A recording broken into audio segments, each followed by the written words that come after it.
Welcome to Path of Fulfillment. We are trying to producing high-quality educational and inspirational content about Islam that can be accessed instantly from anywhere at any time utilizing cutting-edge web technologies. Please subscribe our channel for more videos, tips on how to give up masturbation. As for curing/treating the habit of masturbation, we recommend the following suggestions. 1. The motive to seek a cure for this problem should be solely following Allah's orders and fearing His punishment. 2. A permanent and quick cure from this problem lies in marriage as soon as the person is able, as shown in the prophets, peace and blessings be upon him. 3. Keeping oneself busy with what is good for this world, and the hereafter is essential in breaking this habit before it becomes second nature, after which it is very difficult to rid oneself of it. 4. Lowering the gaze from looking at forbidden things such as pictures, movies, etc. will help suppress the desire before it leads one to commit the forbidden. Allah orders men and women to lower their gaze as shown in the following two verses and in the Prophet's hadith. Tell the believing men to lower their gaze from looking at forbidden things and protect their private parts from illegal sexual acts, etc. That is purer for them. Verily, Allah is all aware of what they do.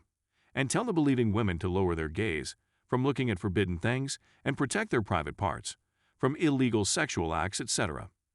Allah's Messenger, peace and blessings be upon him, said, "Do not follow a casual, unintentional look at forbidden things with another look."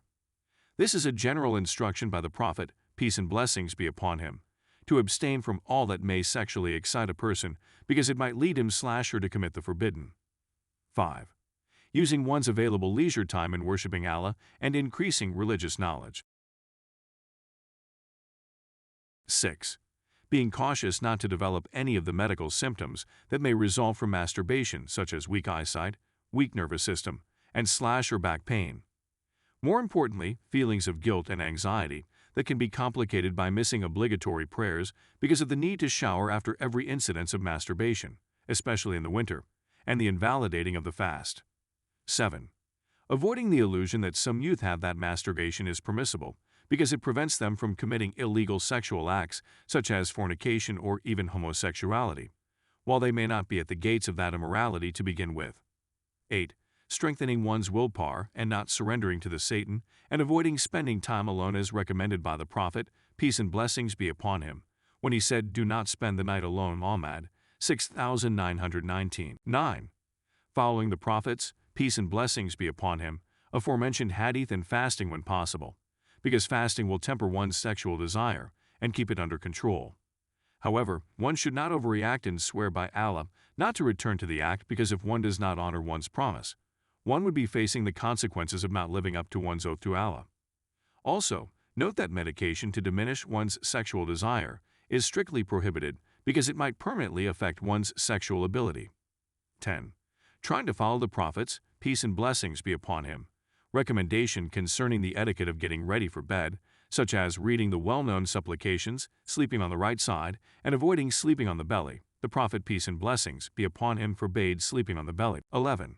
Striving hard to be patient and chaste, because persistence will eventually, Allah willing, lead to attaining those qualities as second nature, as the Prophet, peace and blessings be upon him, explains in the following hadith. Whoever seeks chastity, Allah will make him chaste, and whoever seeks help from none but Allah, He will help him, and whoever is patient, He will make it easy for him, and no one has ever been given anything better than patience. Al-Bukhari 1469. 12. If one falls into this sin, they must hasten to repent, asking forgiveness from Allah, doing good deeds, and not losing hope and feeling despair.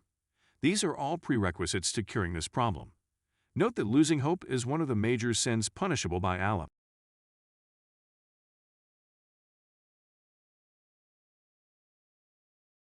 13. Finally, Allah is the most merciful, and He always responds to whoever calls on Him. So asking for Allah's forgiveness and help will be accepted by His will. And Allah knows best. Thank you for watching this video. Please subscribe for more videos. Stay blessed.